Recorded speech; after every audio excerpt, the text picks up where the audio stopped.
acompañe esta mañana. Bueno, muy bien. Buen día, quiero felicitarlos a Aldo, a Gabriel, a Juan Carlos por esta lindísima idea que entiendo que continúa una iniciativa ya puesta a funcionar el año pasado, de discutir los modos de articulación del trabajo de investigación con los trabajos de acciones con la comunidad que tratamos de pensar juntos como parte de un mismo problema y de un mismo desafío en la universidad,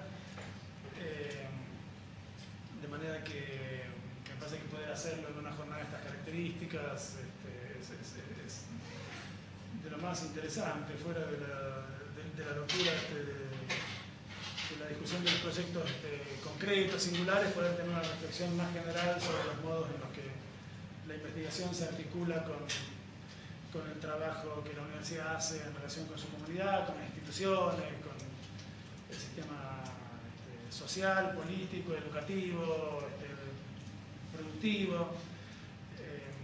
De manera que, en fin, me parece que es una lindísima iniciativa. Quiero desearles mucha suerte en el trabajo hoy a la mañana y agradecer la visita de nuestras especialísimas invitadas, Rosana, Irene, María Teresa.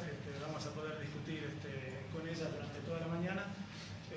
De manera que nada, yo en realidad venía a saludar y me hicieron te hacemos trabajar, aprovechamos y te hacemos saludarlos trabajar. a todos en público, de modo que quedan todos públicamente saludados y damos inicio entonces a la actividad. Gracias.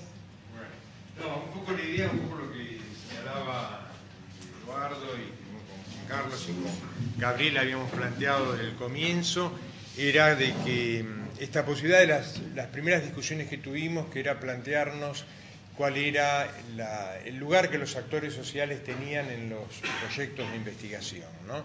Yo digo, hubo como dos instancias en la discusión. Por un lado, en las charlas que teníamos, que era fuertemente qué lugar tienen los sujetos con los que trabajamos, con los cuales estamos permanentemente en relación, que son nuestros informantes, que son con quienes constituyen la base imprescindible en el proceso de conocimiento, qué lugar realmente tienen en la investigación. Y a partir de ahí, una segunda instancia, que es un poco la vinculación con la preocupación también del centro de servicios, ya no solamente en cuanto a lo que implica esta relación entre el sujeto que investiga y los sujetos que son investigados en el contexto social, sino también la relación con los otros en la comunidad, digamos, ¿no? Cómo las investigaciones en general se vinculan con los otros colectivos en la comunidad en la cual estamos insertos profundamente, ¿no? Así que esperamos que este sea el primer paso de un conjunto de reflexiones en las que, bueno, hoy tenemos estas invitadas muy especiales con las que contamos, pero que seguramente después darán lugar a otros compañeros que puedan ir también haciendo partícipes sus experiencias con este tema, que realmente son muy ricas, ¿no? Bueno, todos conocemos a María Teresa Sirven, a Rosana Guber y a Irene Basilachis. Yo quiero destacar dos cosas en particular. En primer lugar, agradecerles muchísimo, luego de operaciones de ingeniería para poder conciliar los horarios y las fechas con las jornadas y las múltiples actividades que tienen ellas, pero pudieron lograr este aspecto de esta conciliación en este encuentro hoy. Y destacar dos cosas. En primer lugar, me parece que las tres representan, dentro de un planteo general de lo que es la investigación cualitativa, un compromiso muy serio desde el punto de vista teórico-metodológico en general, pero sobre todo con la preocupación por este lugar de los otros, ¿no? Y lo más interesante es que las tres tienen miradas que abordan este tema desde perspectivas distintas. Entonces, esto realmente me parece que es un lujo y una posibilidad muy interesante para que podamos aprovechar. María Teresa Sirven, si bien todos conocemos a las tres, pero digo para puntualizar, bueno, ustedes saben que es profesora titular consulta en la Facultad de Filosofía y Letras, es investigadora del CONICET, investigadora principal del CONICET, directora del programa de investigación en desarrollo sociocultural y educación permanente de la Facultad de Filosofía y Letras. Autora, bueno, de numerosos trabajos, se ha especializado muy fuertemente en todo el tema de investigación participativa, investigación-acción, y realmente yo diría que es una de las pioneras en este punto, en esta perspectiva metodológica en la Argentina. Rosana Guber también es antropóloga, es también investigadora del CONICET, directora del Centro de Antropología del IDES y de la Maestría en Antropología Social del IDES, IDAIS y del UNSAM, y también viene desarrollando una tarea muy fecunda que ha marcado toda una línea en lo que implica el abordaje etnográfico en la investigación social, en la cual realmente creo que ha hecho aportes sumamente relevantes para quienes trabajamos el tema en la Argentina. Irene Basilachis, nuestra tercera compañera hoy del panel, también es investigadora del CONICET, del CEILPIETE, coordina, dirige, es una de las pioneras en la investigación cualitativa, en el equipo de investigación cualitativa del CEILPIETE desde los primeros años en que Floreal Forni comenzó con esta temática en la Argentina, y también tiene un planteo sumamente, diría yo, interesante, original, que toma en primer lugar esta preocupación por lo que implica la participación del sujeto en la investigación. O sea, estamos ante problemas teóricos, metodológicos y fuertemente epistemológicos que se van a dilucidar fuertemente en la mesa y que después vamos a abrir para que todos podamos participar. Así que sí, empezás vos. ¿Vos querés decir algo, Juan Carlos? Que usen el micrófono porque así sale bien. Para la cosa. Invitamos entonces a participar, va a comenzar Rosana.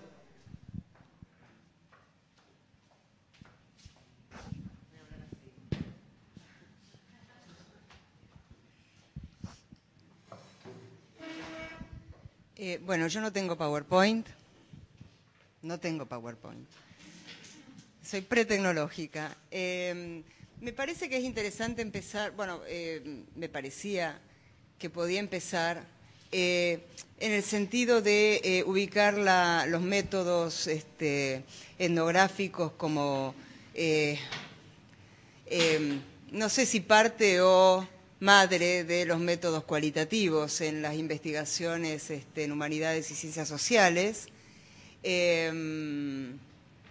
No lo sé, habría que ver a dónde uno pone el punto de observación, si lo pone en Chicago, si lo pone en Inglaterra, no sé.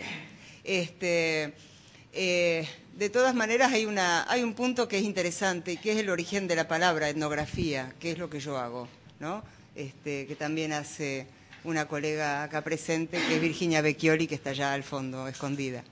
Que es, el zar estaba avanzando hacia el este y se encontraba con cada grupo, entonces necesitaba algún conocimiento. Entonces le pide a un think tank que tiene en lo que hoy es Alemania, en algún lugar que ahora después me voy a acordar cuál era, y pide, ¿qué hacemos con esa gente?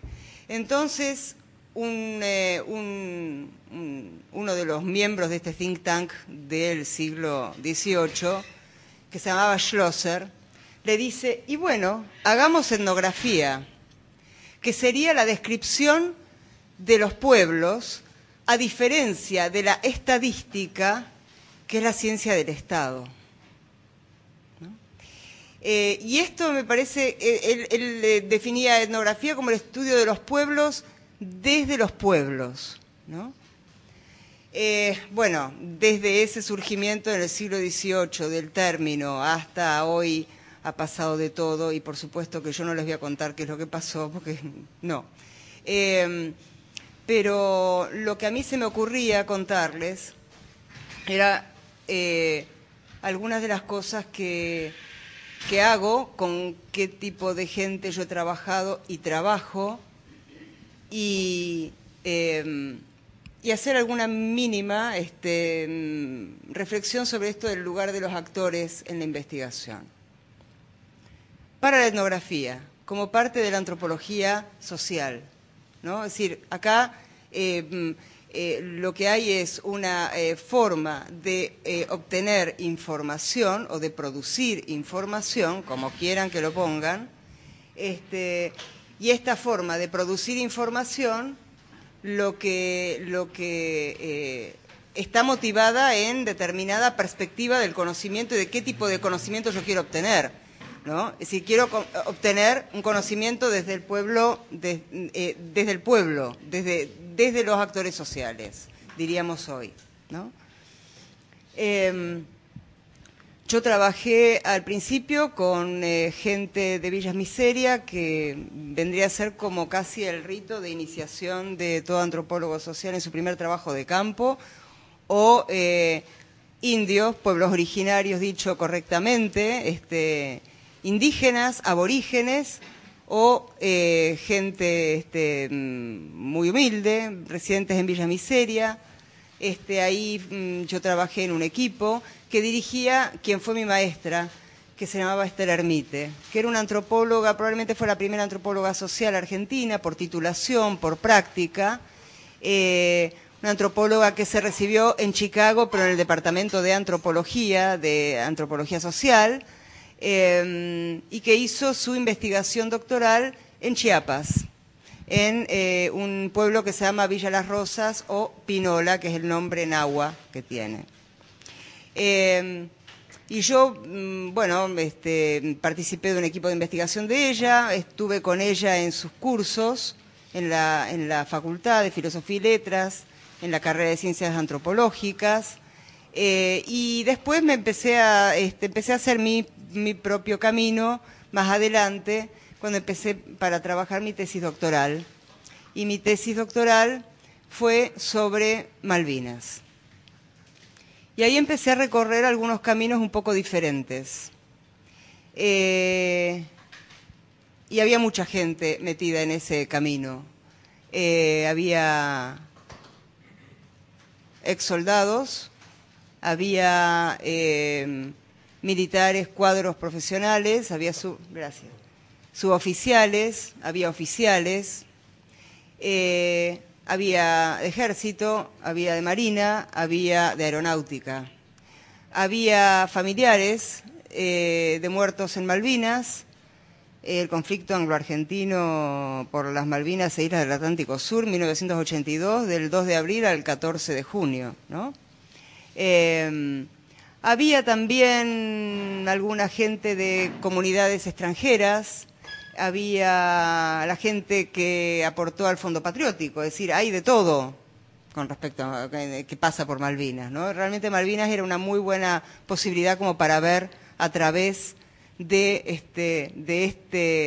esta corta guerra, ver toda la sociedad argentina. Y yo seguí por varios de los caminos ligados a Malvinas, y ahora estoy trabajando particularmente con los pilotos de un tipo de avión.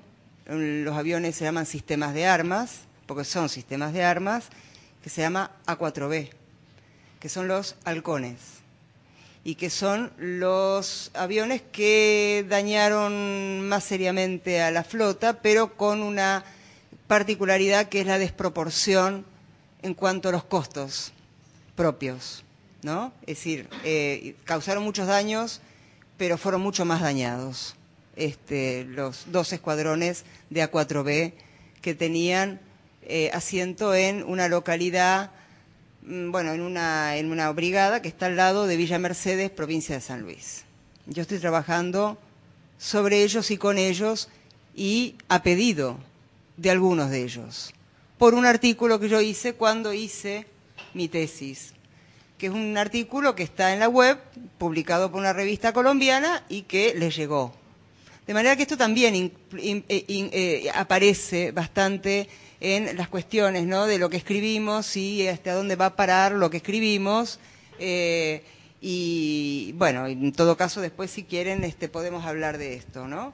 Pero me parece que en cuanto, y tiene que ver con el lugar de los actores, porque el lugar de los actores es efectivamente el de rechazar o el de valorar algo que uno hizo, y entonces, y poder verlo por internet, y decidir y pedir,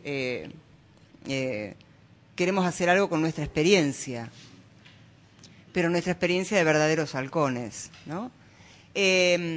Yo creo que los antropólogos y creo que los cientistas sociales no solemos trabajar con militares, lo cual es un problema.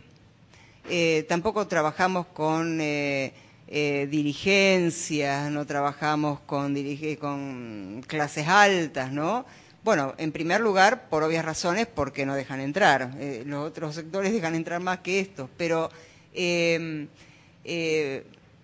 me parece que es interesante pensar cómo nosotros hablamos mucho de algunas cosas y hablamos demasiado poco de otras, pese a la enormidad de gente que está investigando en la Argentina. Sin embargo, los sectores son muy reducidos, los sectores sobre los que trabajamos, ¿no?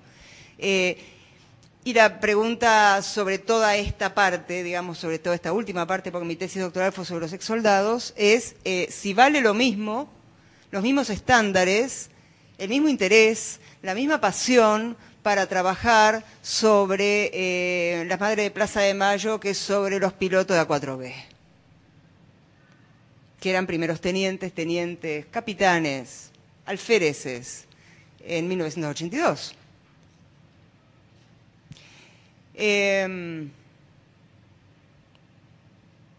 Punto y semi aparte, Esther, mi profesora, mi maestra, la que hablaba de Pinola en sus clases de trabajo de campo, hizo un trabajo de campo de 2 años en una localidad ínfima en el sur de Chiapas, en los altos de Chiapas, zona fría. Hizo una investigación. Y cuando ella murió en el año 90, yo estaba en el exterior todavía y ella dejó, bueno, todos sus papeles. Entonces, con el grupo taller de trabajo de campo etnográfico que habíamos creado en el IDES y en el cual estaba Virginia, empezamos a trabajar un poco los datos de Esther. Es decir, la verdadera investigación. Todo el camino, nosotros teníamos la tesis, que además había sido publicada, Poder Sobrenatural y Control Social, que era, ella había descubierto un sistema de control social, un sistema político, pero que funcionaba ahí arriba con la brujería. Ahí arriba con la gente de acá abajo, pero con los nahuales, que era como... era la persona, pero cuando uno duerme, los nahuales salen. El nahualismo es todo un fenómeno en Mesoamérica, uno de los más estudiados, y ella trabajó sobre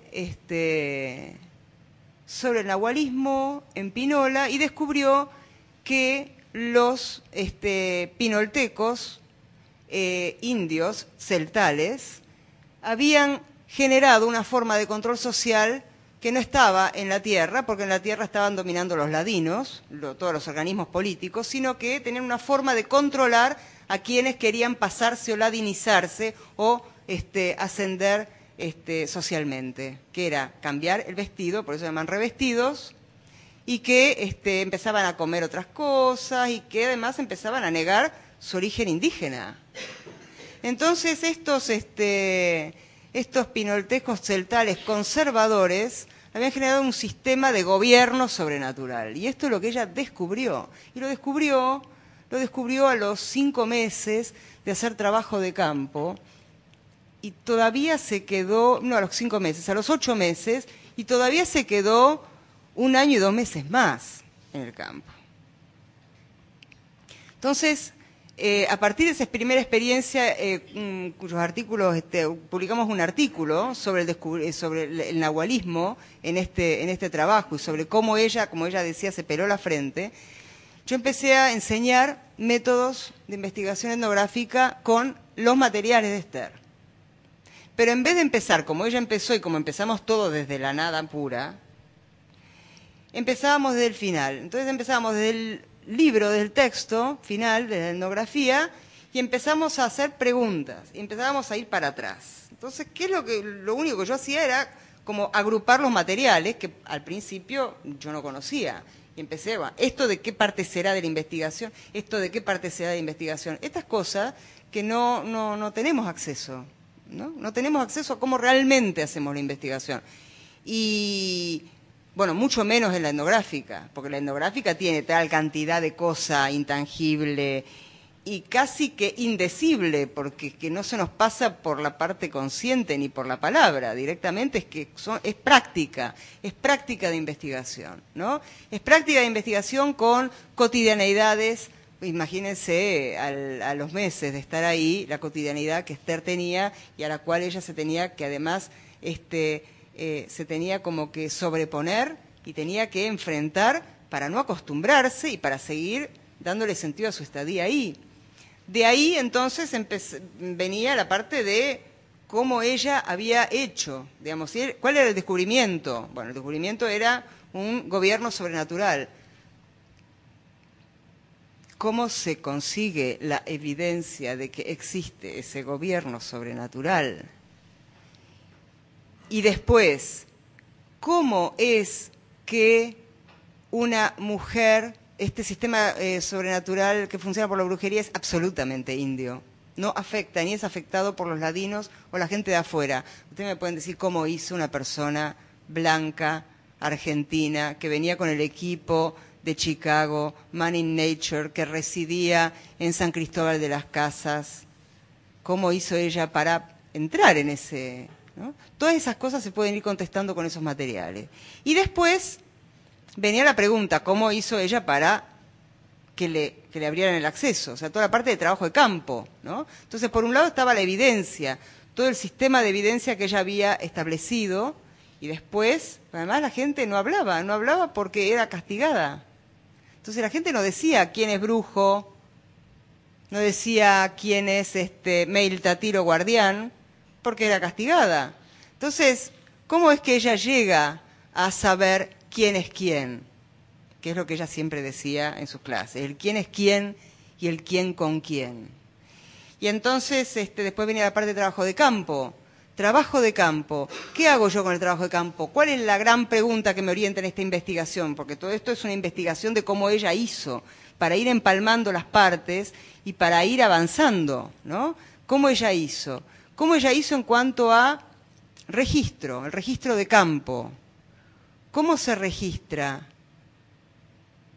Con grabador, ¿y cómo hago yo para registrar lo que yo no sé que existe ni puede existir porque no pertenece a mi mundo cognitivo, que es un gobierno sobrenatural que existe ahí arriba con gente de acá abajo?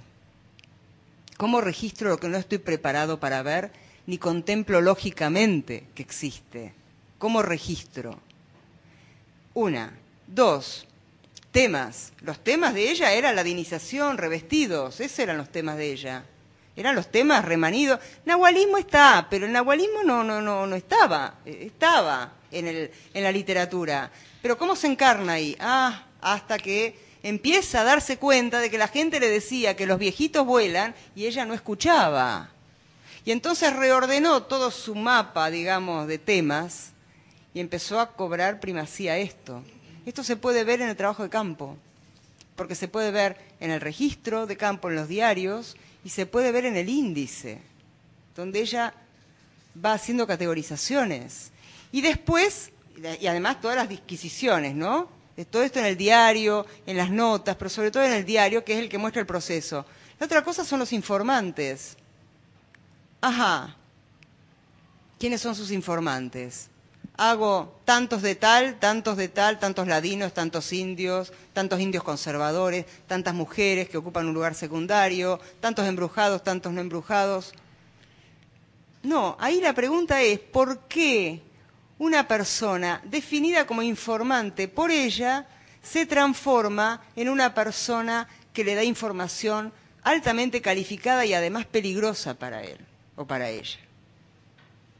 ¿En carácter de qué alguien pasa de ser informante, tal como yo lo llamo, a ser una persona que me ayuda y que me abre en tanto que persona en un determinado lugar de esa sociedad?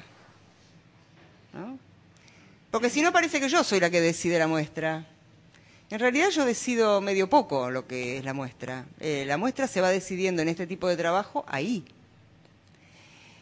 Y claro que no estamos, o sea, en este caso no estamos hablando de un trabajo a pedido, estamos hablando de un trabajo de investigación donde aparece la investigadora conectada por una maestra del INI, del Instituto Nacional Indigenista, ¿no?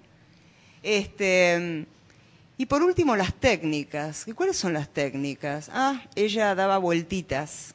Ella visitaba y daba vueltitas.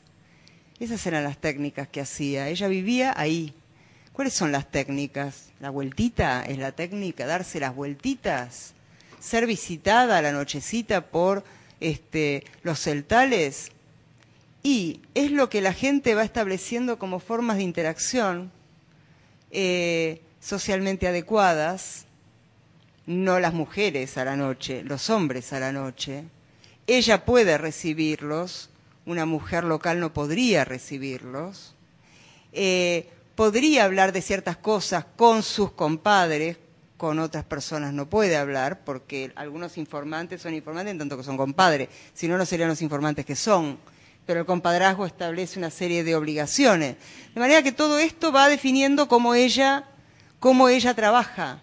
Entonces, las famosas técnicas, yo voy a hacer observación participante, yo voy a hacer entrevista en profundidad, sí podés.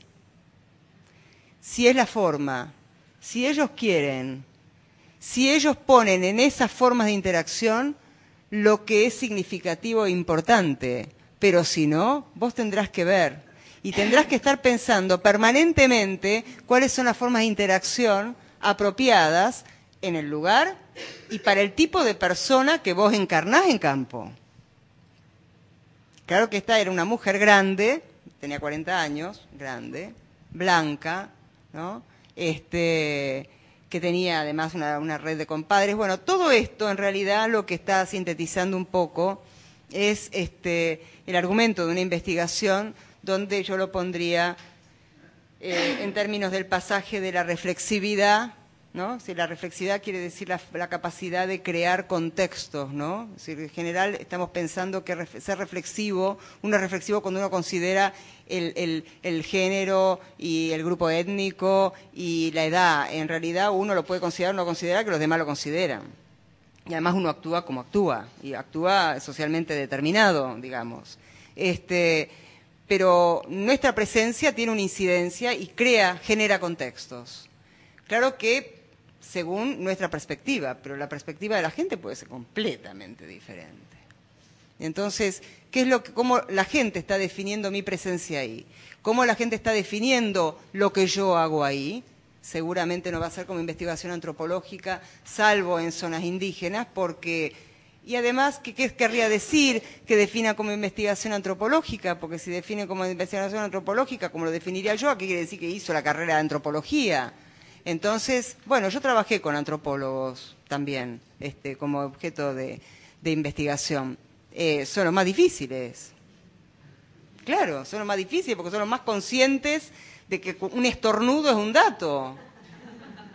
Entonces, bueno, lo que quiero decir es el trabajo de campo termina, para mí, siendo definido como el pasaje de la reflexividad del investigador, donde yo interpreto todo según mis cánones, a la reflexividad según la gente con la que yo trabajo. Y esas reflexividades cambian, y cambian por grupo, cambian en las épocas, según las épocas, cambia según las circunstancias de ese grupo y también según las circunstancias del investigador, ¿no?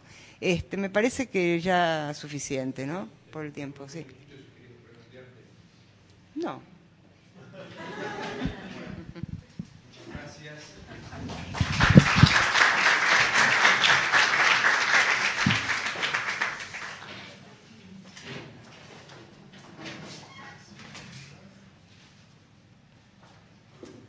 Quizás mi perspectiva es diferente, pero es complementaria yo voy a plantear algunas cuestiones, por ejemplo, acerca de los presupuestos de la investigación científica. No suelo sentarme. Entonces, en realidad, mi presupuesto fuerte acerca de la construcción científica, del conocimiento científica, es que en realidad la ciencia es una construcción social al igual que otras formas de conocer. Es decir, que no hay una ciencia determinada, sino que la ciencia se construye en un tiempo y espacio determinados y que de alguna manera depende de los valores y las creaciones de los científicos. Es decir, que el mundo objetivo de la ciencia no constituye nada más ni nada menos que una interpretación del mundo. Vamos a ver en el avance de esta exposición que yo podría preguntarme si es diferente la interpretación que hace un científico del mundo que la interpretación que hace, por ejemplo, la producción pictórica acerca del mundo, o la producción poética acerca del mundo, la producción literaria acerca del mundo. Esas son preguntas que yo podría hacerme, pero es una interpretación del mundo. Es decir, que los presupuestos epistemológicos, axiológicos, metodológicos de la investigación están presupuestos en todo el proceso de investigación, al igual que está el presupuesto acerca del quién es el que pinto en una obra pictórica. Es decir, porque realmente estamos preguntando eso, ¿qué lugar tienen los actores? Bueno, y posiblemente las preguntas no sean muy diferentes a otros. Por eso voy a trabajar con algunas producciones pictóricas. ¿Y por qué los picapetereos de Courbet? Porque en realidad decía Proudhon que es la primera obra socialista, porque es justamente la primera obra del realismo francés que rompe con los presupuestos acerca del arte. Es provocativa, molesta, provoca, horrenda, decían algunos, jamás la pondría en mi sala. Y justamente, ¿por qué? Porque muestra a los hombres trabajando, a la estructura del friso griego, del Partenón, como de perfil, en movimiento, la naturaleza, la olla, digamos, los instrumentos de trabajo. Y yo lo traigo justamente porque el realismo tiene algo muy parecido con los investigadores cualitativos. Les importan mucho las personas. ¿Esos quién? Esos de la comunicación, esos los que hacemos en la investigación nosotros, les interesan las personas. Acá, de todas maneras, Courbet no trabajó con ellos, los vio y después los tuvo que invitar a su estudio y los puso en el estudio y los pintó, pero lo cierto es que un poco hacemos lo mismo. Nosotros nos encontramos en el campo con nuestras personas y después en nuestro estudio nos sentamos y los escribimos. Fíjense ustedes que hay similitudes en esta representación y yo insisto muchísimo en que nosotros terminamos nuestro trabajo de campo, esa relación con ese otro u otra la terminamos en una representación textual. Esto es una representación pictórica, esa es la diferencia. Por eso tenemos algunos interrogantes que nos podríamos plantear. Por ejemplo, si es posible acceder a la identidad de las personas con las que trabajamos en la investigación cualitativa, es a las que queremos dar un lugar o nos interrogamos acerca del lugar, sin lo que yo propongo, que es con una ruptura ontológica. Es decir, si digamos, esas nuevas crisis que se habla de la investigación cualitativa hoy, la crisis de legitimidad, de representación, no se vinculen con algo que realmente es muy importante, que es con un resabio de una concepción realista acerca del otro, del sujeto, de la persona, que también la llevamos a la representación de esa persona. Eso es lo que yo supongo, ¿no? Entonces, ¿cómo resolvemos nosotros, los investigadores cualitativos, esa tensión entre qué? Entre la objetividad que exige el conocimiento científico y la subjetividad propia y de los actores. Y acá es algo que tengo que pensar. Siempre pensamos en la reflexividad nuestra como investigadores, como bien lo explicaba Rosana, y la reflexividad de ellos otros, porque ellos también tienen teorías, ellos también representan. Lingüísticamente nosotros trabajamos muy bien con los conectores, donde ellos hacen atribuciones causales, que no son las atribuciones causales de las teorías con las que los interpretamos, son las propias teorías con las que ellos construyen su narrativa, por ejemplo. Bueno, hermosísimo cuadro de Courbet sobre su estudio. Él dice, 7 años de mi vida, ¿y por qué yo lo traigo como traigo muchas veces digamos, la imagen de Solá de Manet? Porque ahí está el mundo de la vida. Los investigadores cualitativos nos caracterizamos por poner, acuérdense ustedes lo que es el paradigma interpretativo para nosotros, el sentido de la acción social, descubrir el sentido de la acción social en el contexto del mundo de la vida.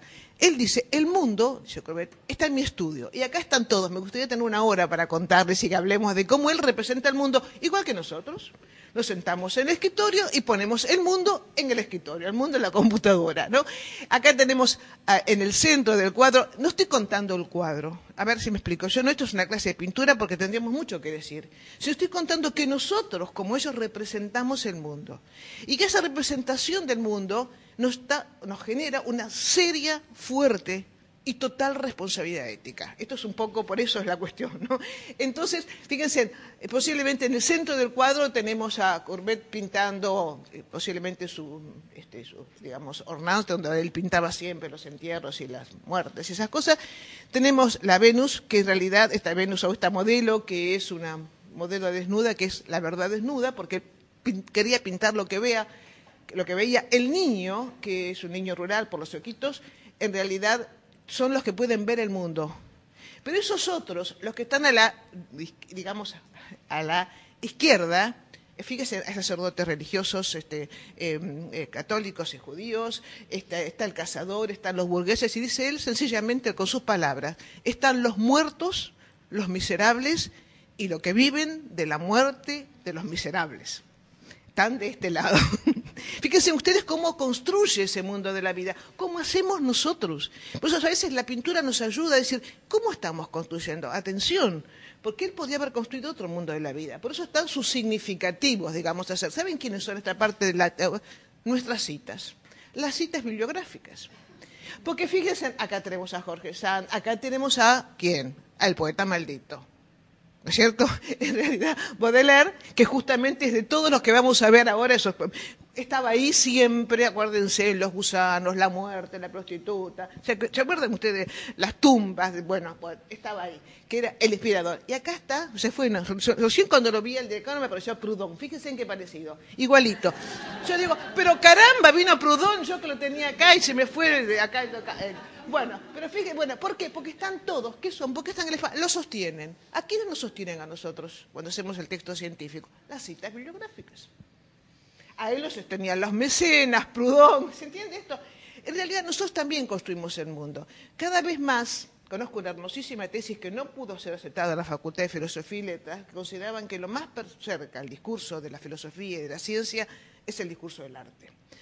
Bátimo también dice algo parecido, pero nosotros nos resistimos. ¿Pero por qué es tan importante reconocerlo? Porque es un discurso con gran capacidad de arbitrariedad y con gran poder. Por eso, lo que pintamos, nosotros no pintamos así nuestros textos, pero en realidad tus señores, cuando vos decís, bueno, están los ricos, están los pobres, están todos, pero nosotros por lo general limitamos a cierto sector de acá y no pintamos a todos los demás. Esos otros no figuran. Yo pensaba, cuando vos hablabas, que nadie pinta a los jueces. Vamos a ver ahora un pintor que pintaba a los jueces. Por eso yo planteo acá las epistemologías, que lo tengo que repetir, algunos conocen mis planteos acerca de todo esto. Yo digo que en las ciencias sociales coexisten los paradigmas, interpretativo, materialista, constructivista o pragmático. Bueno, para mí son tres. Y los ubico en la epistemología del sujeto conocido. El gran problema de esta epistemología del sujeto conocente, que es la ciencia con la que conocemos, es que justamente con esa ciencia con la que conocemos, se occidentalizó y homogeneizó el conocimiento de las distintas cosmogonías y tenemos una sola cosmogonía la cosmogonía capitalista, que justamente es la cosmogonía que conoce y que defiende y que ayuda a construir justamente el discurso de la ciencia. Porque otras cosmogonías, van a ver que las cosmogonías del no dualismo, las holísticas, la oriental, la Micmac canadiense, la Dogon africana, evidentemente no están construidas, están pensadas para ser conocidas con este tipo de conocimiento. Entonces, ¿cómo conocer si no conocemos como los otros conocen? Como no podemos conocer como los otros conocen, al final terminamos occidentalizando las formas de conocimiento. Por eso la epistemología del sujeto conocido que yo propongo no surge de la nada, realmente surge del trabajo de campo. Años y años trabajando con las personas que viven en la calle, con esos otros que al final fueron para mí mucho más importantes que muchísimos científicos y muchísimos autores de la ciencia, porque me rompieron la cabeza y me rompieron la epistemología. Y me hicieron dar cuenta que en realidad ellos conocían más de lo que yo conocía de ellos, y que conocían de una manera distinta. Por eso es una epistemología del sujeto conocido. Y esta epistemología que yo propongo, y que en realidad propusieron ellos, porque ellos fueron los que me mostraron mis límites en el conocimiento, en realidad no puedo decir los nombres porque a la gente que vive en esas condiciones no le gusta ser nombrada, si no tendría que decirlos, pero los pongo acá igual, de todos modos presentes. esta epistemología supone dos componentes de la identidad, el esencial y el existencial. El esencial es el elemento común de la identidad, la dignidad, si ustedes quieren llamarlo. Yo lo llamo esencial como opuesto existencial, que constituye el elemento, digamos, que diferencia a cada una de las personas y las hace únicas en su diferencia. Nosotros con el pensamiento griego, aristotélico, las no contradicciones, nos cuesta mucho pensar que algo puede ser y no ser al mismo tiempo. Las epistemologías dualistas no. Por ejemplo, la hindú dice que lo objetivo y lo subjetivo son uno, no son dos. Que digamos que lo material y lo ideal tampoco. Entonces, acá fíjense ustedes que pensamos que se complementa lo esencial y lo existencial, pero mientras la ciencia conoce lo que se muestra, lo que es, deja descuidado aquello que perdura, aquello que en las identidades lo podemos ver muy claramente cuando estudiamos narrativa, historias de vida. Hay un elemento de la persona que perdura, y otros elementos que son contingentes. Entonces, o continuidad y cambio, habla de esos dos elementos de la identidad. Bueno, acá tenemos otro caso de Courbet, que son las cernidoras, digamos que en realidad no son cernidoras, son las hermanas y el hijo ilegítimo de Courbet, pero ellos también hacían como nosotros. Cuando nos sentamos en el escritorio, no tenemos a las personas. ¿Qué hacemos? Las construimos. Y ellos tenían el gran deseo de Proudhon de poner a los trabajadores en el mundo de la sociedad de París. Entonces lo hacían como podían, como nosotros. ¿Cómo hacemos para poner a esos actores de los que venimos a hablar hoy en el mundo de la ciencia? Y más o menos lo hacemos como podemos. Vamos a ver qué artificios se crean en algunos casos. Por eso yo planteo la epistemología del sujeto conocido de esta manera, que es el resultado de la investigación de campo, que no es una cuestión, digamos, abstracta, sino que es bien concreta, pensando que sujeto conocente nosotros, sujeto conocido es esos otros que estamos conociendo, que ambos comparten la identidad esencial, que como tienen misma identidad o igual dignidad, tienen igual capacidad de conocer, pero tienen distinta identidad existencial y distintas formas de conocer. Por eso nuestro conocimiento en la relación cognitiva es un conocimiento derivado del conocimiento originario del sujeto conocido. Todos nosotros, cuando hacemos este tipo de trabajo, le debemos nuestro conocimiento al conocimiento que esos otros tienen y que nosotros al final borramos de nuestra historia en los textos, salvo con un nombre figurado. Hoy hay mucha reivindicación de los actores porque quieren tener su nombre en los textos, sobre todo en los movimientos de resistencia. Por eso en esta construcción cooperativa hay interacción cognitiva y se construye justamente con nosotros el conocimiento. Pero fíjense en que no es caprichoso construir cooperativamente el conocimiento. Se construye cooperativamente el conocimiento cuando se acepta el principio de igualdad. Si yo acepto al otro o a la otra como igual, yo puedo construir cooperativamente el conocimiento. Y eso yo creo que es lo que está fallando en la comunicación. Nosotros no pensamos que ellos conocen como nosotros conocemos. Por eso les traje, bueno, de un día que ustedes deben conocer, pues el caricaturista gráfico que traen los abogados con las togas, ustedes lo deben conocer, pero acá tenemos el vagón de tercera clase, una familia completa, los que venían a trabajar a París, y acá posiblemente una prostituta, pero lo importante es que esto pasó a grabado, acuarela, óleo, es lo importante, digamos, con las caras de Goya, que los pintores como nosotros, en realidad, recurren a la teoría. Yo siempre trato de los conceptos en la pintura como los conceptos en la sociología. Fíjense ustedes cómo los rostros, como el niñito que era el hijo legítimo, es un niño de Caravaggio. Fíjense cómo ellos también recogen los conceptos y pintan de acuerdo con los modelos de pintar sobre algunos, como Manet, que rompe con los paradigmas, o el realismo, que rompe con el paradigma clásico. Nosotros hacemos lo mismo, hacemos ese gran esfuerzo, digamos, para romper. Por eso también hablo de lo que se llama la ontología de la mutua manifestación, oponiéndome a la ontología de la representación, que es la del dualismo epistemológico de la ciencia tradicional, y hablo de mutua manifestación porque no es como dicen los hermeneutas que se manifiesta lo que conocemos, sino que nosotros al conocer también nos manifestamos. Pero para que el sujeto que estamos conociendo puede manifestarse, puede abrirse, las palabras apertura, diálogo, ya vamos a ver después, son fundamentales para todo esto, para que esto se produzca, que haya una manifestación del que estamos conociendo y nosotros nos conmovemos y nos transformemos en el proceso de conocimiento, tienen que darse algunas condiciones. Es decir, el lugar que yo le quiero atribuir al sujeto, digamos, de acuerdo a la pregunta que vinimos acá, el lugar que yo le quiero atribuir al sujeto es un lugar de igual que produce conmigo el conocimiento, pero para que eso pueda darse tienen que cumplirse algunas condiciones, para que él y yo nos manifestemos. Es decir, que a mayor categorización previa, a mayor teorías e hipótesis, a mayor marco teórico, digamos, va a ser menor la manifestación y va a ser menor la transformación. Es decir, si yo conozco a ese otro mediado por conceptos, categorías, evidentemente ni me conmuevo yo ni me transformo. Y fíjense que acá hay una relación recíproca, como vamos a ver en lo que se llama el proceso de diálogo. Las cosechadoras del trigo sarraceno de Millet, bueno, Millet, fíjense ustedes, Millet también se le ocurre que había que poner, antes los campos eran para los cazadores, ahora él pone a las personas, porque él era de origen rural, él pone a las personas en el centro de la escena. Pero no lo pone igual que nosotros cuando hacemos un texto científico por las mismas razones que Courbet. No es para cambiar la sociedad, no es para modificar, no es para revolucionar, sino que es para darles humanidad. Por eso, fíjense que todas las pinturas de Millet tienen relación directa, casi la resignificación que hace Van Gogh de las pinturas de Millet es justamente el impresionismo de la luz que ustedes ven, pero no vamos a hablar de eso ahora. Pero lo importante es que pone a las personas como hombres y mujeres vivos en el campo, les da el espacio que le corresponde a la naturaleza y los humaniza. Este es el elemento romántico de la pintura de Millet. Nunca dejó de ser pobre, por otro lado. Por eso yo propongo que hay una interacción cognitiva y comunicación, lo que lo llamo, porque justamente esta epistemología que propongo propone conocer aquello, porque en vez de conocer por lo que es diferente de las personas, categoría, digamos, relación política, grupos sociales, etcétera, etcétera, etcétera, sino se conoce sobre todo por lo que es común. Y después se ve lo diferente.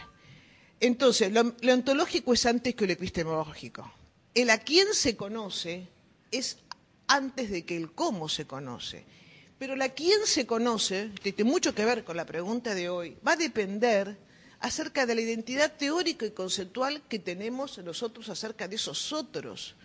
Para estos autores, para nosotros, ese otro que conocemos es igual o distinto a nosotros. ¿Resaltamos lo igual o resaltamos lo distinto? ¿Y por qué esto es tan importante? Por los procesos de discriminación.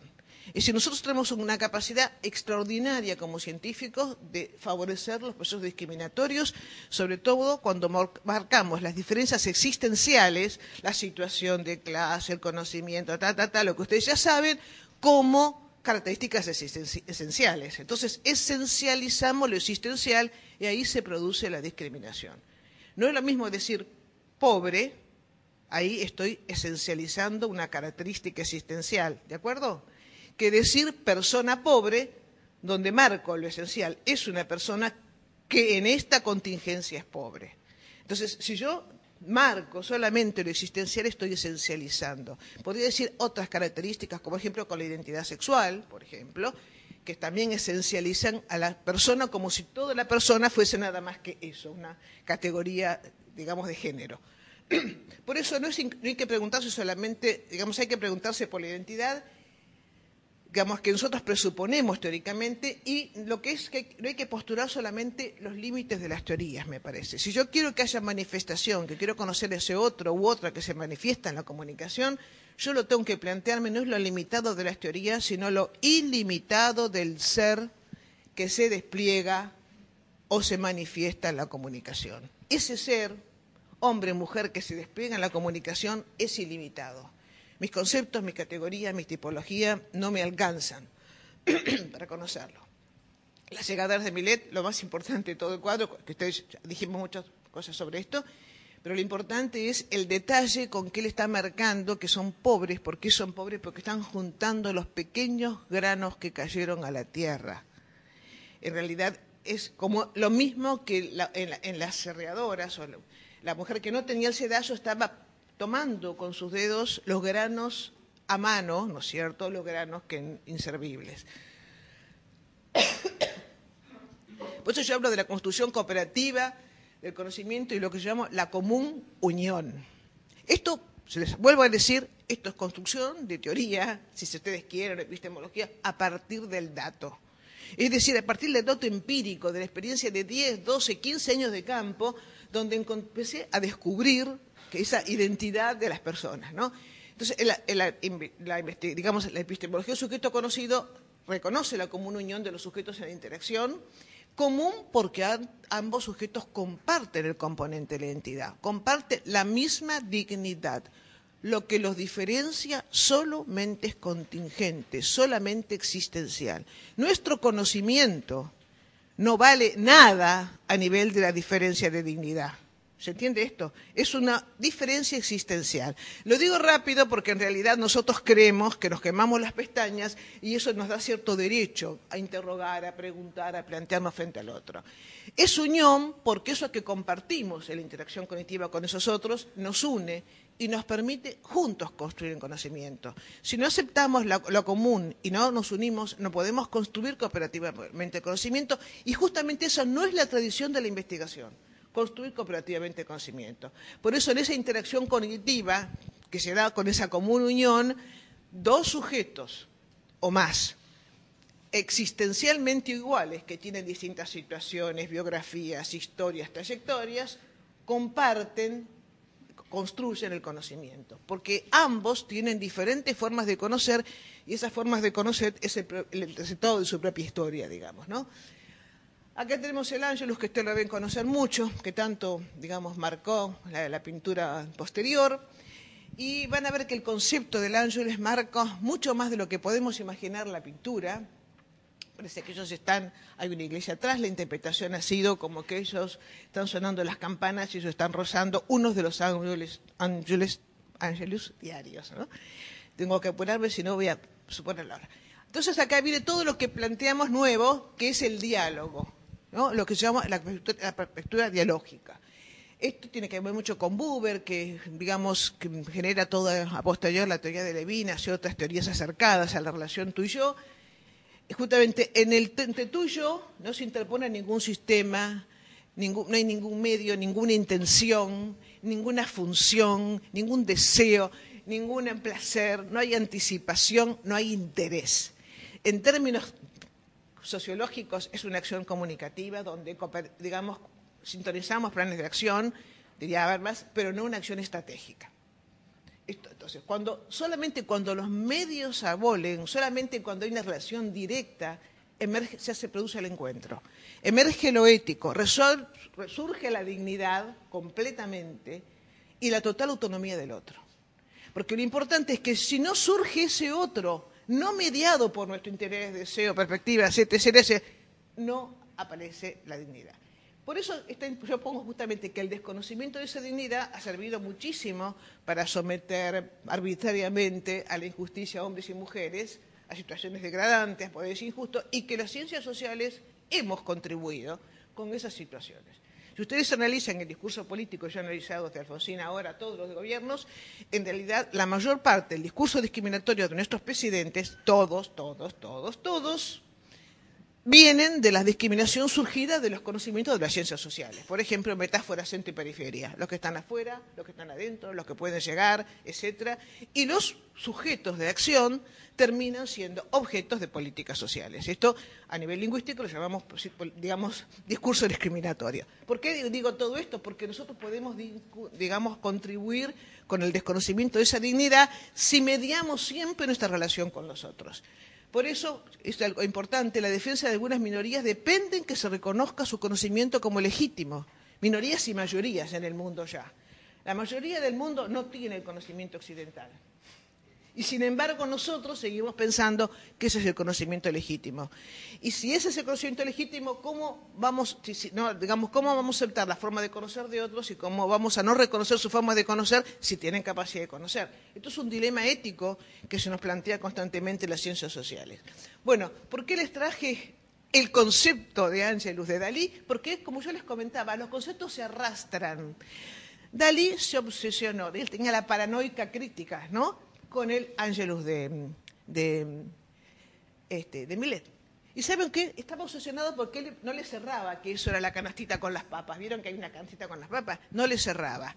Tal es así que él habló con el Louvre e hizo rayos X y descubrió lo que él imaginaba. En realidad ahí no estaban las papas, sino estaba el ataúd de un niñito muerto de la pareja.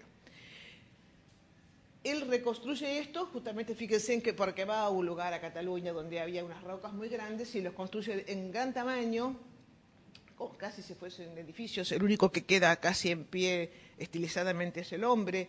Fíjense el tamaño de las personas, porque él tenía la obsesión por esa pintura y el concepto de Angelus, que vamos a ver que se repite en la pintura argentina. Después, si tenemos tiempo, les voy a mostrar algunas cosas. Pero ¿por qué esto es tan importante? Yo me preguntaba cuando veía esto. ¿Y nosotros no escondemos el niñito muerto en nuestro discurso?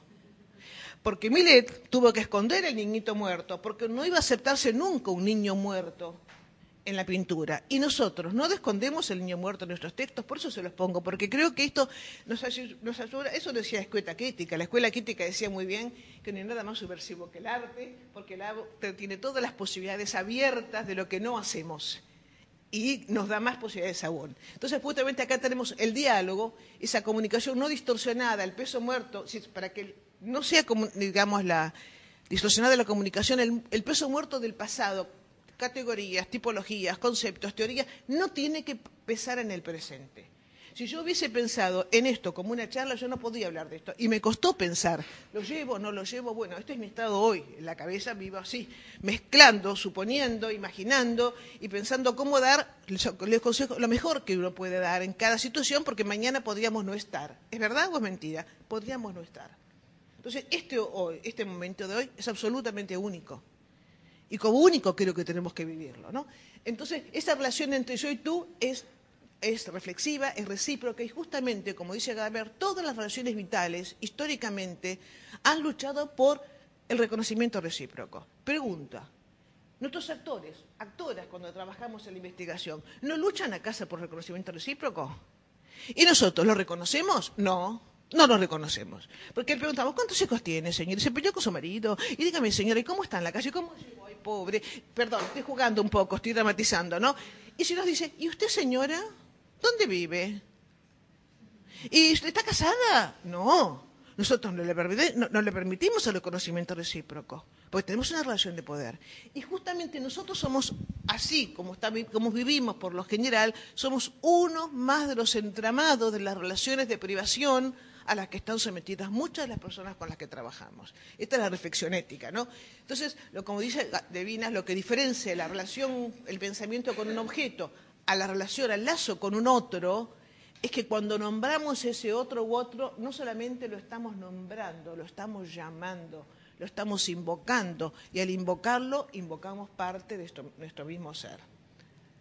Por eso les traje el pan y trabajo de la Cárcova, y van a ver cómo el pan y trabajo también, como nuestras teorías, se recoge. Bueno, 100 años después, posiblemente, lo empezó en Roma, lo siguió acá, pero fíjense ustedes la cuestión del trabajo, la pobreza, el puño crispado, agarrando la ventana, una manifestación ahí reprimida por la policía, la imposibilidad de la delgadez de la mujer, la mesa vacía, porque vamos a ver cómo se resignifica este cuadro, porque también ellos, como nosotros, trabajamos con conceptos del arte, ¿no? Bueno, entonces, realismo en la Argentina. Eso, es decir, tardó más, porque evidentemente la revolución industrial también tardó más. Yo no sé si no hubiese pasado por Italia, si lo hubiese recogido de la Cárcova. Bueno, por eso, comunicación, fusión en rostro, creo que acá se sintetiza lo que estoy diciendo, más o menos. La presencia del otro invoca nuestro mismo ser, nuestra completa y compartida humanidad.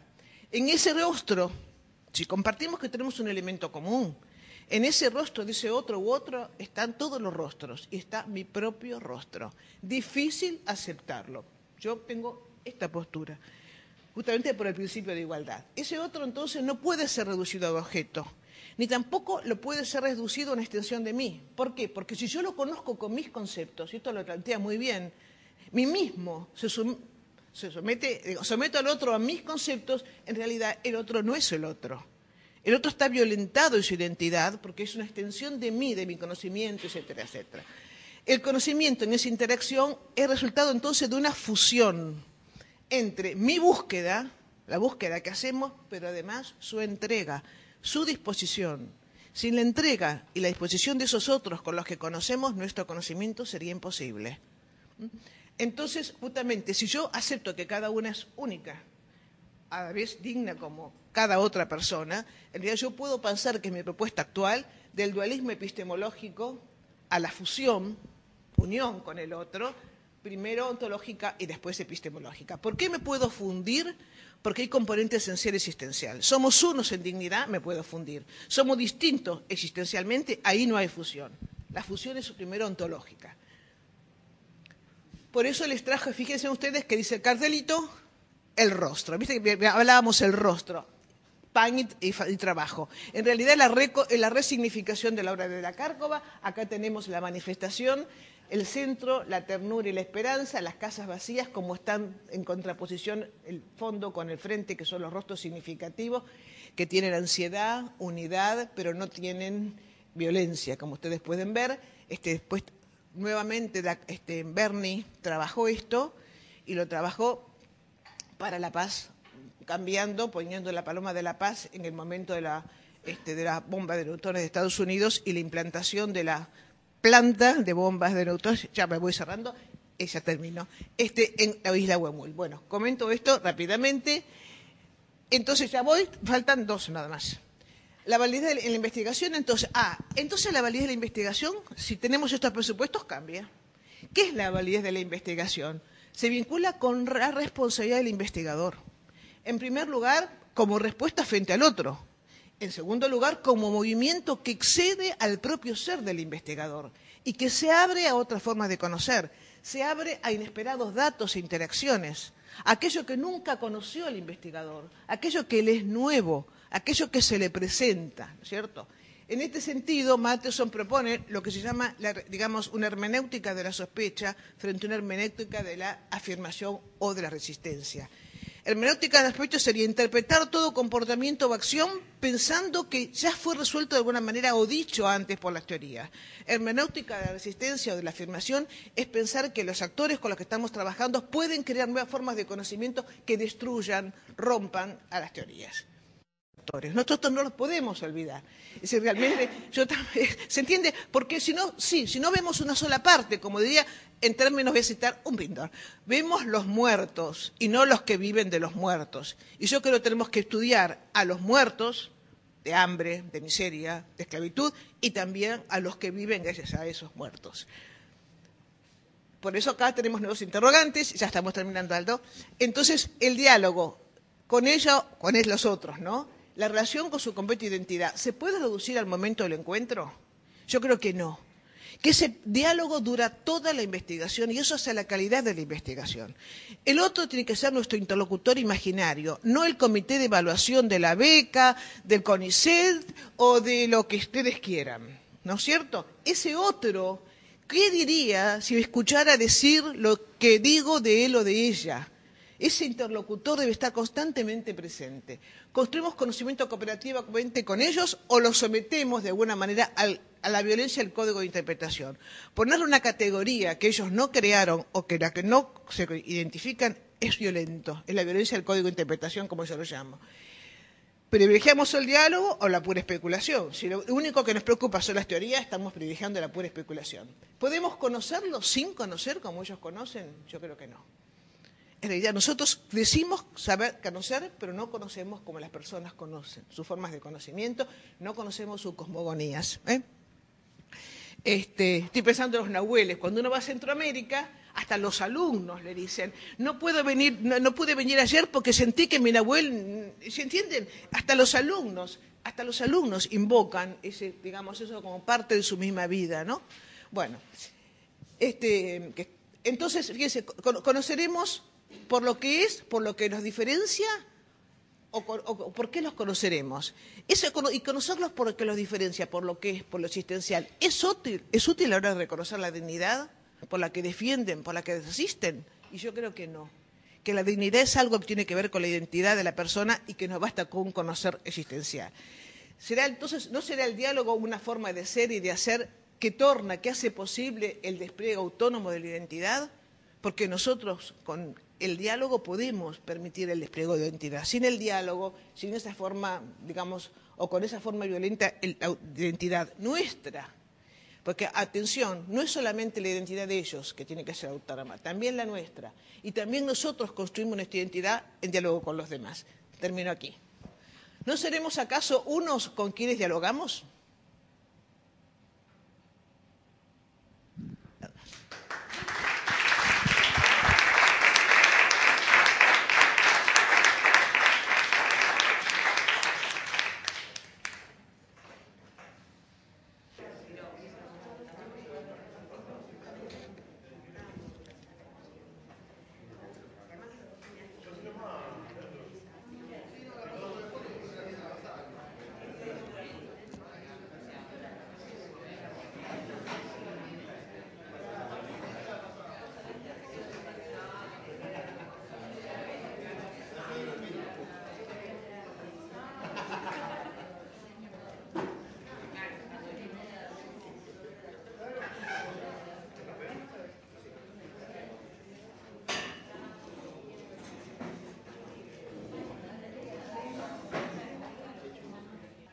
Bueno, buenos días.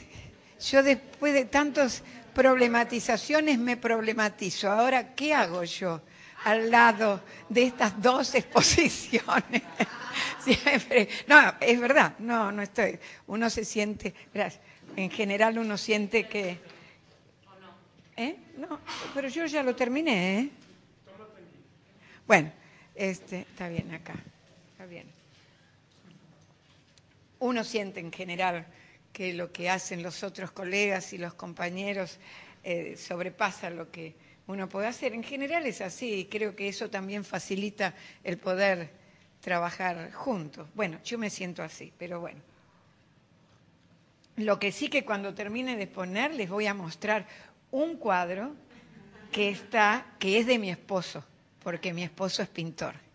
Entonces tengo un cuadro ahí muy lindo en la que no se ve bien porque está todo lleno ahí en el escritorio. Por ahí lo encuentro en el disco que se llama Bailemos mientras podamos. Bueno, dentro de este encuentro que me parece realmente apasionante, como ustedes imaginarán, yo vengo a compartir con ustedes algunos aspectos de este desafío y esta aventura, como decimos con los compañeros, o esta locura, de pretender o de buscar que todos estos otros de los que hablaban mis compañeros estén presentes continuamente, día a día, en la construcción del conocimiento. Presentes como trabajo grupal, como trabajo de producción colectiva. Yo le escuchaba, por ejemplo, a Irene y sentía que todo lo que ella comenta, que incluso lleno de contradicciones, de desafíos, de riesgos, los que trabajamos en investigación, acción participativa o que intentamos trabajar en un encuadre participativo real de la investigación, sentimos y percibimos en cada sesión de trabajo prácticamente todo lo que Irene está comentando, ¿no? Y no es un jardín de rosas lo que intentamos hacer de ninguna manera. Pena, yo le decía a Aldo que tendríamos que tener otro encuentro para que cada una de nosotros pudiéramos compartir con ustedes qué hacemos cuando decimos que hacemos investigación, sobre la base de estas perspectivas de cada una de nosotros, es decir, cómo poder compartir cómo se traduce todos estos principios, todas estas miradas, todos estos enunciados en la cocina cotidiana de la investigación, en el oficio de investigar desde las diferentes perspectivas que nosotros tenemos, ¿no? No sientas pena, lo organizamos, ¿eh? Sí, bueno. Algo Sí, es que yo creo que uno de los desafíos es poder mostrar cómo el principio epistemológico se hace carne o se traduce en el día a día de nuestra cocina de investigación. Eso para mí es uno de los desafíos más grandes que quiero tener, que quiero compartir antes de que la vida me lleve, porque es verdad, uno también cada vez ve más cortito el camino de producción, ¿no? Poder tender ese puente entre nuestros principios epistemológicos, ontológicos, lo que fuera, y lo que hacemos concretamente. Bueno, eso no lamento, quedará para la próxima. Bueno, yo tengo también, aparte de la experiencia de años, sí, no quería dejar de decir cuando escuchaba a las compañeras que estoy viniendo de una experiencia de 25 años que va a seguir algo así como le digo a los compañeros del Club Nueva Chicago, que son parte de los otros. Creo que es mi lugar de investigación, realmente, y se lo he dicho hace muy poco en la presentación de un libro del club, que creo que hasta que yo desaparezca, ese es mi lugar y mi institución de investigación, con la que estamos teniendo también, pensando, lo escuchaba Aldo, ¿dónde está el otro? El otro en este trabajo está en convenios inéditos entre el Club Nueva Chicago, que implica trabajar en Mataderos, Lugano y Villa 15, concretamente, desde el año 1984, desde el comienzo de la democracia, a través de convenios entre el Club Nueva Chicago y la facultad, convenios donde no hay dinero en juego, hay intercambio de tareas, de las tareas que nosotros como programa de investigación, de educación y de cultura podemos aportar al club, y de los apoyos que el club y las otras instituciones pueden dar a la investigación. El convenio es ese, y el secretario, les cuento, no quiero irme, pero me hizo pensar mucho lo de las compañeras. El secretario de Cultura actual de la Comisión de Cultura del Club dice que lo que nosotros hacemos es la única política de Estado del club, porque hemos sobrevivido gestión tras gestión, salvo una de la década del 90. Entonces, ¿qué hace? Por ejemplo, ahora termina una gestión que no se presenta a las elecciones, que son el 4 de diciembre. Mire, no pensaba comentar esto, pero para ubicar. El 4 de diciembre hay una nueva elección y no se presenta la lista que firmó el último convenio en el 2008. Entonces, el último acto de esta gestión es firmar un nuevo convenio en presencia de las otras dos listas para asegurar la continuidad nuestra de esos 25 años, como ellos dicen, 25 años. Y por eso, hablando de la relación con el otro, a mí me han privilegiado con un premio maravilloso, que es entregarme el primer carnet de socia honoraria del Club Nueva Chicago, por ejemplo, que realmente para mí ha sido uno de los honores máximos. Bueno, eso como para comentarlo, así también se traduce. Y ellos dicen que una de las cosas que ha distinguido nuestro trabajo durante tantos años son dos palabras, paciencia y perseverancia, que nunca fuimos un grupo que toca y se va, obviamente, 25 años, ¿no? Y eso es un principio que siempre tratamos de transmitirle a los jóvenes investigadores en este tipo de investigación, que dura mucho más de 2 años, no tiene sus metas intermedias, pero en realidad es una larga caminata este tipo de desafíos. Bueno, entonces yo lo que trato, yo le decía, ¿cuánto pasé ya? Los 15 minutos. Sí. No, porque no quiero quiero que ustedes escuchen, terminar con testimonios de parte de los líderes y vecinos que vienen trabajando con nosotros desde hace tanto tiempo. Entonces, cómo ellos perciben el trabajo de investigación realizado todos juntos, por eso. Bueno, entonces, un poquitito, acá que no veo. Al hablar justamente de... Estoy tratando de que no veo nada, acá está. Bueno, lo primero que quería... acá está. Ahí está. Lo primero que quería señalar rápidamente, que cuando hablamos del posicionamiento, de percibir al actor en esta aventura, de que sea realmente parte del proceso de investigación, de las decisiones del proceso de investigación y de la producción colectiva del conocimiento científico, estamos hablando de una concepción de la ciencia, del hacer ciencia y del conocimiento científico, que denominamos un modo de hacer ciencia de lo social.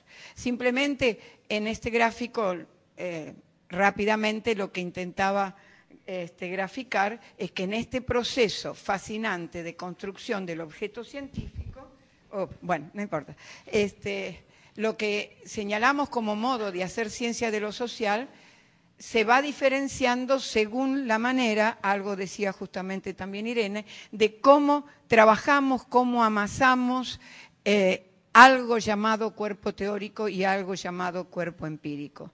A mí me gusta decir es que uno es como un escultor también con sus manos, que va amasando esa materia prima, y la manera como la amasa es, de esa manera resulta la escultura. Yo como Irene también, justo, además 39 años de estar viviendo con un pintor, obviamente no puedo dejar de tener mis metáforas artísticas. Entonces, esta construcción epistemológica de un objeto nuevo en términos de objeto científico es una escultura que uno amasa. Y la amasa y la produce según la relación, la trama que uno establece entre estos dos materias primas. Y el otro elemento es esto que nos reúne hoy.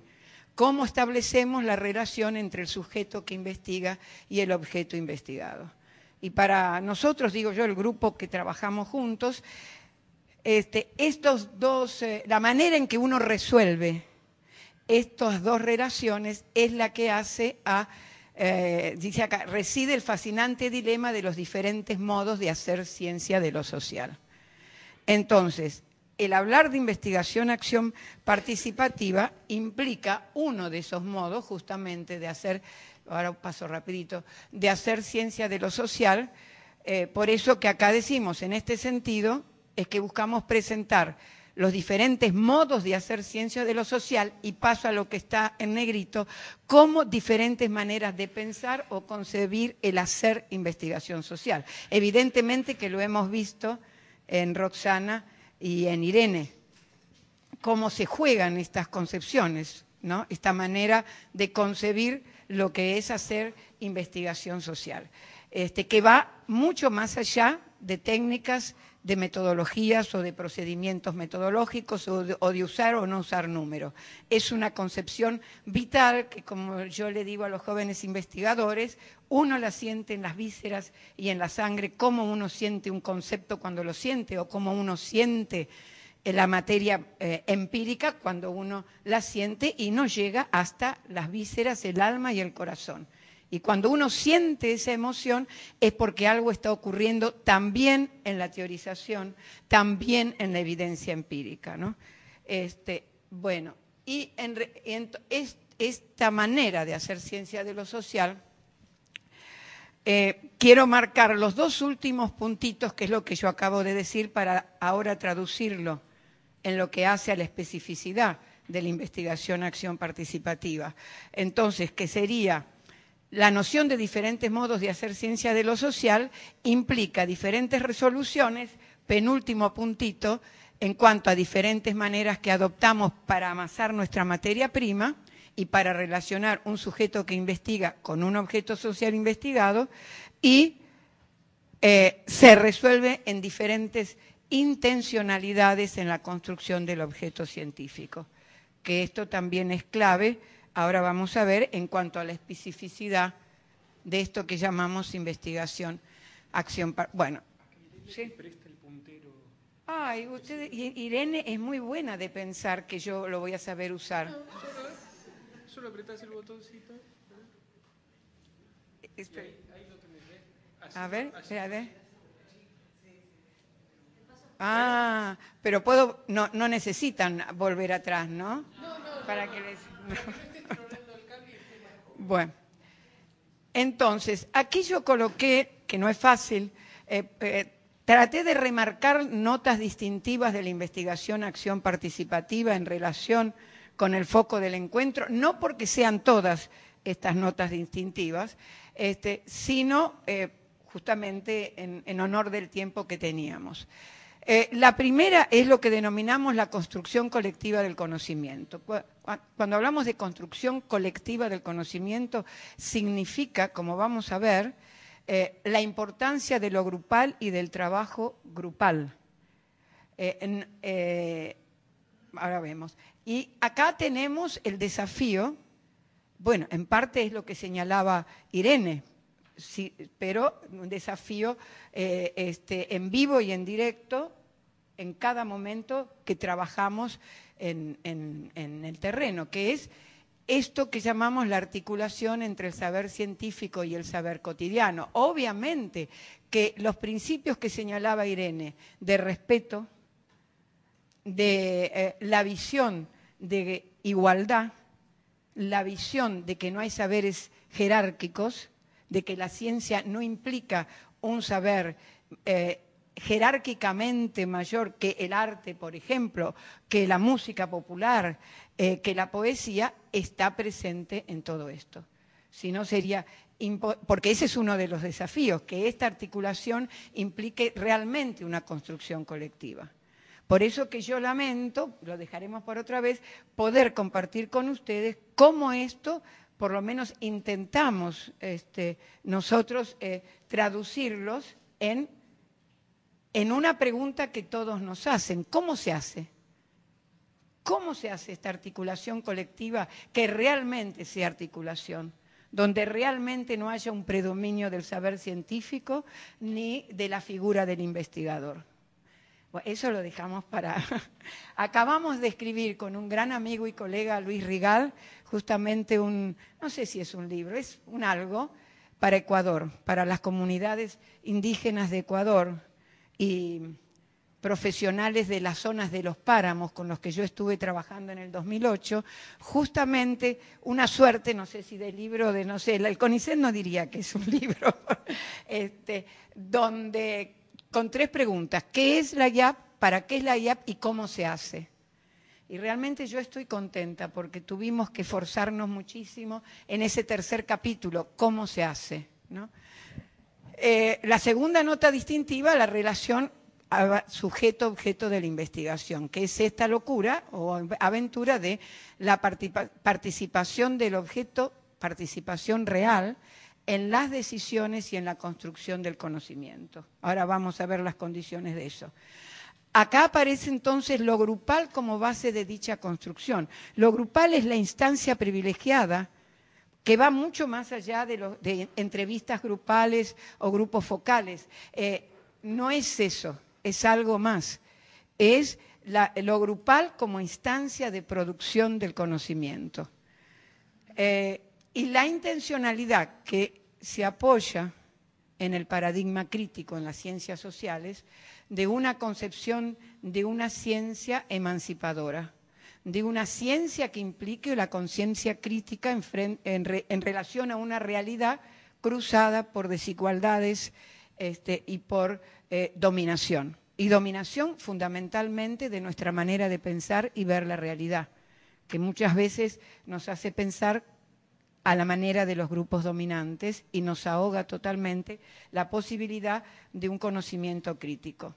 Entonces, esto también, ¿qué entendemos? Para mí esto es fascinante. Personalmente estoy trabajando hace un tiempo en qué significa un saber emancipador, qué significa una ciencia emancipadora, pero como yo les decía, intentando no solamente conceptualmente, sino además traducirlo en qué significa un saber emancipatorio, o más bien al revés, por qué la investigación-acción participativa se nos aparece a nosotros como una instancia privilegiada para la construcción de un saber emancipador. Y uno de los requisitos es la construcción colectiva de dicho saber sobre la realidad cotidiana. Y la otra obsesión mía en este momento de mis noches de insomnio es la validación. La validación de las prácticas, la validación del proceso, sobre todo del proceso. ¿Y por qué? Porque hace a esto que nos reúne. Porque estamos trabajando en parámetros no convencionales que todo hacen referencia a validación en función del impacto que estas prácticas tienen en los participantes, los líderes de los barrios, los vecinos con los cuales trabajamos. También, obviamente, tenemos, como vamos a ver ahora, evaluaciones en términos más convencionales, pero el evaluar una práctica de investigación en función del impacto que esa práctica en su proceso y en su producción tiene o ha tenido con los participantes, entre comillas, objeto de estudios, como ellos dicen, siempre nosotros fuimos los conejitas de India, ahora resulta que somos parte de un equipo de investigación, implican lo que llamamos los parámetros no convencionales, que son por eso que quiero que escuchen testimonios. Después. Bueno, yo voy a pasar esto porque si no, simplemente dice que en la IAP se asume desde una perspectiva epistemológica la legitimidad y validez de un modo de hacer ciencia de lo social que implica la construcción colectiva de un conocimiento científico. Por un lado, y por el otro lado, la percepción de esa construcción como un instrumento que afiance la participación y organización de los sectores populares. Claro que hay una concepción que sin la participación real de estos sectores en la construcción de un conocimiento crítico sobre nuestra realidad, es imposible pensar en la construcción de ese instrumento. Esas son las concepciones, los principios de la lógica, de esta lógica de investigación que se apoya también en principios del paradigma crítico en ciencias sociales. Pero no se preocupen que yo voy a tratar de pasar... ¡Epa! ¿Y ahora por qué no me...? Esperen, ay, por ya. Voy a tratar estas son mi equipo divino que hace estas cosas. Sí, apriétame así. Sí, por favor, por favor. Esto es simplemente como una amarrada de lo anterior, el ubicar este estilo de trabajo, bueno, que procura la participación social. Yo quiero pasar por, ven, participación social de la población, acá viene un concepto clave que es el de objetivación, que lástima que no lo puedo dramatizar porque se nos va el tiempo, a lo mejor alcanzo, y a través de instancias grupales. Y el doble propósito, que recién señalé, que es generar conocimiento colectivo y científico sobre dicha realidad y la transformación. Y el promover la modificación de las condiciones, algunas por lo menos, que afecta la vida cotidiana.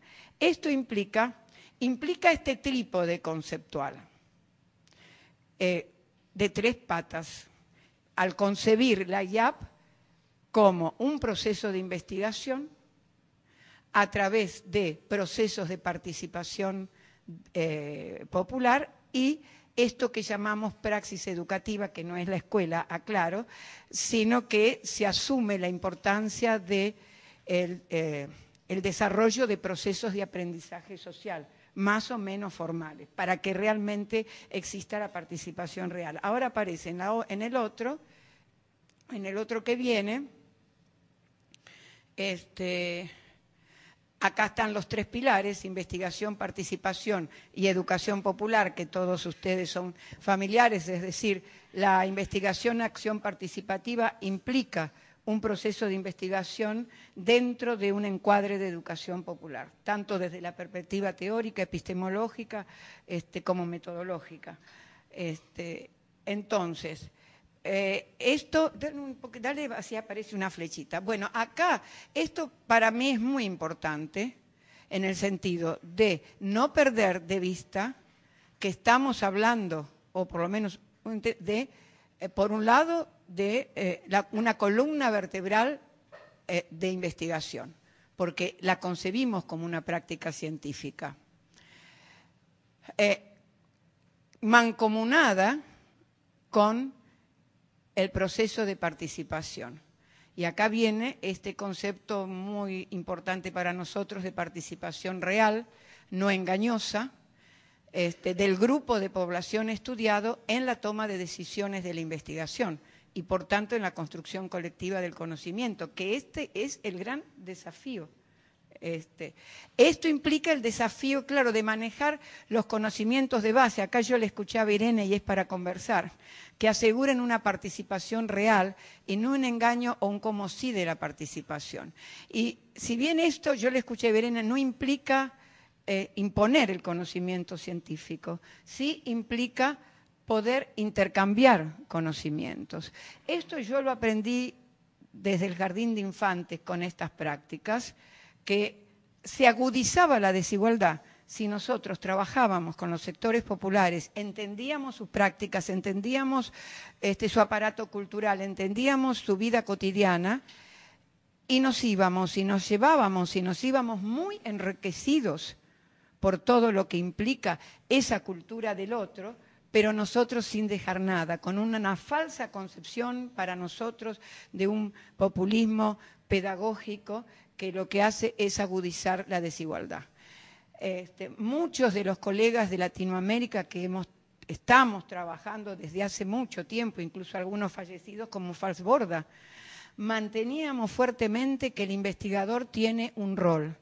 Y el rol, entre otras cosas, es en determinados momentos de la investigación poner en juego un conocimiento que aprendió por su privilegio de estar en la universidad. Pero además tenía el rol, por eso acá aparece también, de educador popular, de poder compartir ese conocimiento. Esto, ojalá algún día se lo pueda mostrar, cómo nosotros trabajamos con los grupos en el momento de análisis de la información. Incluso eso que Falsborda decía, que había un momento clave del papel del investigador, que era el análisis de información. ¿Cómo trabajamos nosotros para poder facilitar la apropiación por parte del líder, del vecino, de esto que llamamos el método comparativo constante? En sus bases de comparación, el fichaje, y por eso tengo algunas frases allí, no sé si llegaré a verlas. Entonces, acá, epa, se me fue la lucecita. ¿A dónde está? Bueno, ¿a dónde está? No me quiere. No. Esto es... ¿A dónde está?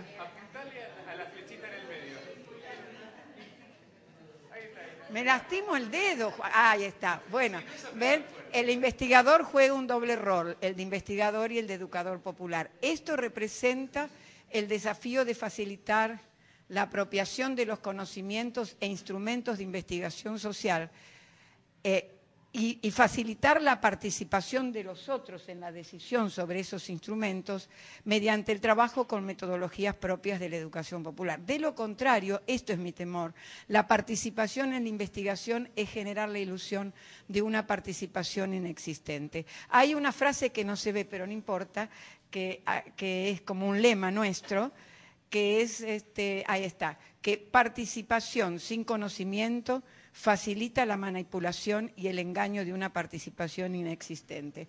Y hay intercambio. Aunque uno, sin vergüenza, trabaje con el grupo, esta es una entrevista, esta es una observación, este es un censo, veamos los pros, los contras, ahí aparece el grupo, ahí aparece que hay una voz. El líder, por ejemplo, que a mí me ha emocionado y me sigue emocionando de la comunidad boliviana, diciendo, esto no va para nosotros. Esto sí, y yo me ofrezco a poder trabajar con el grupo de mi colectividad. O bien decir, se nos ocurre otra cosa. En ese sentido, mi experiencia me dice que no hay, me parece, una contradicción entre este principio de igualdad y de respeto al conocimiento del otro con el deseo de transmitir o de facilitar una apropiación de conocimientos que el otro no ha podido tener, más trabajando en comunidades urbanas como las que trabajamos nosotros, por la desigualdad y la injusticia. Bueno, ahí está. Es decir, yo creo que ahora podemos, acá lo que aparece es que la guía se mantiene en tanto proceso de investigación, responder a las 3 preguntas claves, pero como producto de un trabajo colectivo con la comunidad. A mí me gustaría en algún otro momento, que es lo que transmitimos en eso que no es libro para Ecuador,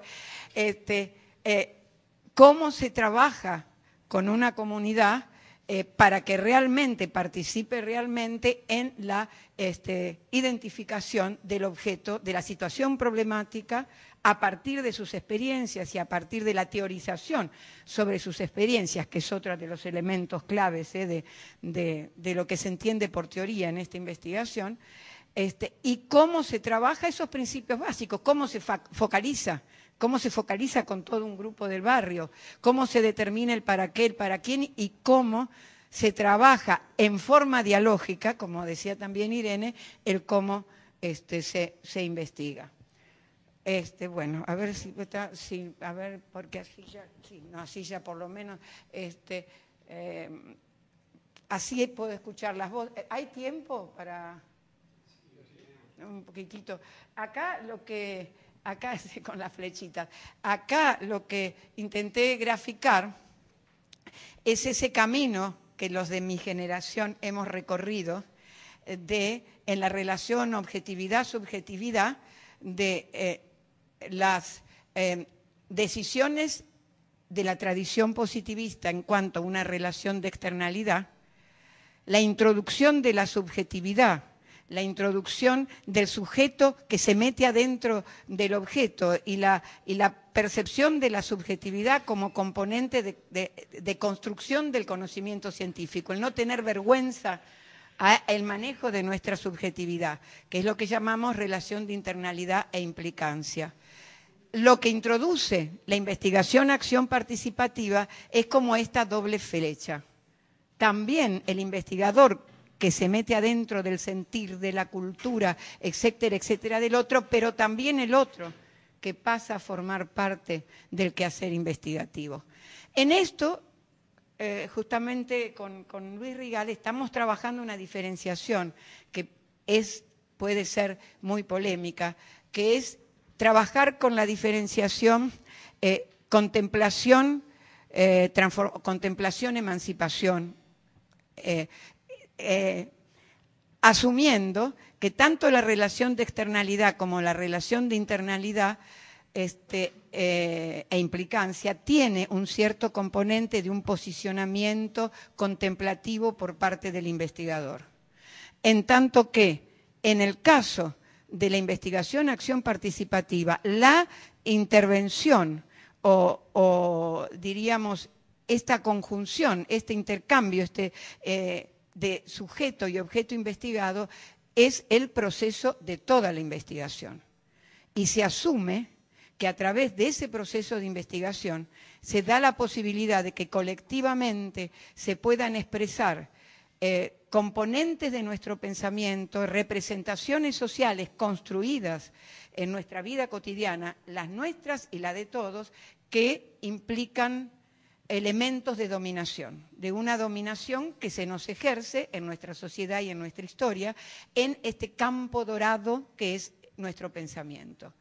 Y que el poder develar colectivamente esos puntos de vista sobre el mundo, la vida, la educación, la villa, la violencia de la villa, el paco, las drogas, el poder develarlo implica una posibilidad de poder analizarlo críticamente y tal vez de modificarlo entre todos en términos de reconocer que son representaciones sociales que nos inhiban para una organización y una participación. Eso lo hemos vivido en carne propia, y realmente emocionante cuando los mismos líderes comienzan a explicitar sus visiones y nosotros también, tremendamente inhibidoras de su visión de lo que es Villa, de lo que es el Paco, de lo que es la droga, de lo que es la violencia. Parecía Macri hablando y nosotros también, para hacer una... bueno, entonces,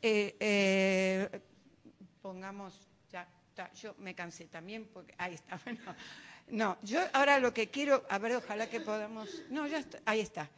Estos son una cosita nada más, ahí está.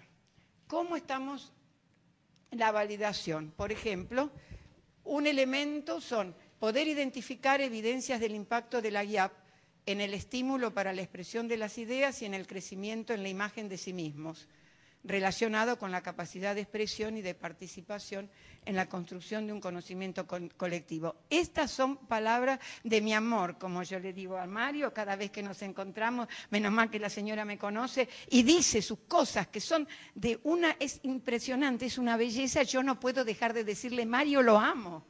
Porque, bueno, sí, puede ser. Poner. Andaba eso hoy, Hacerlas, a ver.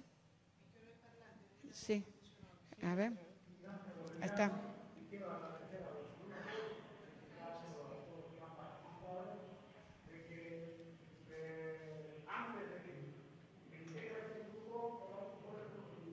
Miren,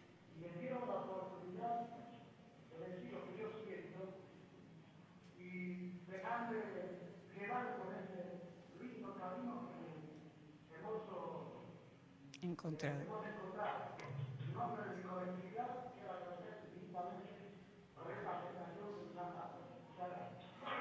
A ver, Sí, ponele que es la... A ver, ya, vale. Ya. Este es un líder, ¿eh?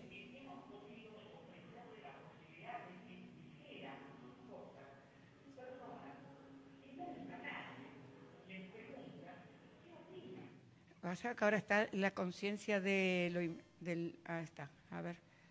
Hasta. Evidencias del reconocimiento colectivo elaborado como nutriente para elaborar propuestas colectivas en una praxis de modificación de factores vinculados. Bueno, nosotros nos centramos en el trabajo en la pobreza, en la educación, ¿no? Bueno, acá no tengo, quieren que se los lea este encontrón. Este es un encuentro de retroalimentación comunitario de toda la investigación de 2 años, en realidad de más años que hicimos con este grupo, porque ahí una de las cosas más difíciles es constituir el grupo.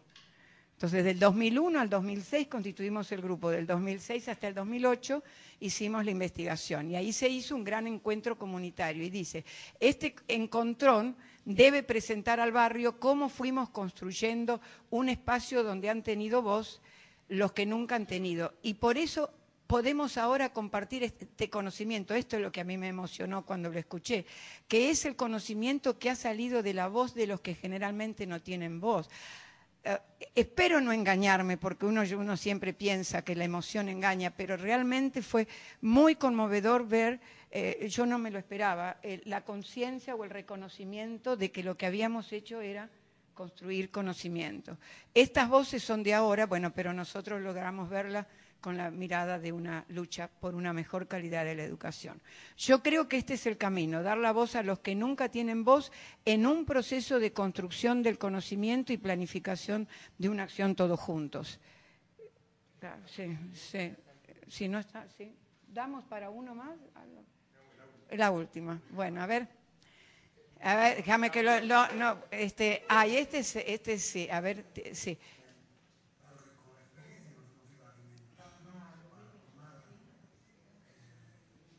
Experiencia. Ahí está, este es Mario, ¿eh?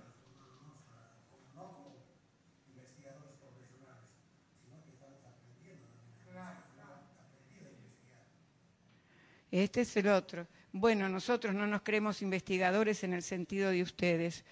Ustedes investigan por profesión, digamos, nosotros lo hacemos como una necesidad. Esto fue un logro de todo ese grupo en 2 años, el que este líder que no le puedo contar la historia, realmente fuera reconociendo que no se puede llegar al barrio y bajar línea, como él dice después, y que para tomar una decisión era necesario analizar la situación, por ejemplo, ¿no? Bueno, y todas son, lo que es maravilloso de esto, que no lo vamos a poder ver, es las manifestaciones del proceso de objetivación, es decir, cuando dicen, a ver, uno solito, uno solo, que es convertir la vida cotidiana de uno como objeto de estudio, ¿no? A ver, evidencias de proceso de objetivación y de ruptura crítica, de visiones y prácticas cotidianas inhibitorias de una acción participa barrial. Bueno, este era el mismo que decía que era, pero le dábamos la opción de votar no más. Y eso de escuchar al vecino, ¿de qué manera sentir que eso era lo mejor? Bueno, hemos aprendido, ya no lo haríamos de nuevo igual. Bueno, y esta es una docente también que de pronto reconoció que lo que ella hablaba de las familias de Villa 15 hablaba sin conocerlas, porque nunca había tenido una familia delante de ella, por ejemplo. Nunca se me ocurrió invitar a los padres. A ver, otra más que está la voz de una... a ver. Ahí está. A ver si lo escuchamos. Eso me parece que es lo que me hace tanto ruido, como cuando hablamos de aprendizaje, todos estamos hablando de nosotros mismos. Yo estoy hablando de mí misma, de mi proceso como docente, como no estoy hablando de algo que le pasó a otro, es muy cercano.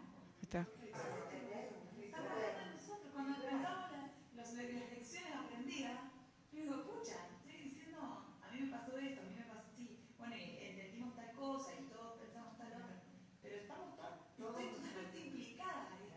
Eso cuando leía esas experiencias, yo decía, ah, claro, no. Es como si alguien nos hubiese mirado a nosotros, y eso no pasó, no es. O sí, por ahí, así nos está Sí, bueno, yo digo como Roxana, no me digas que amarre.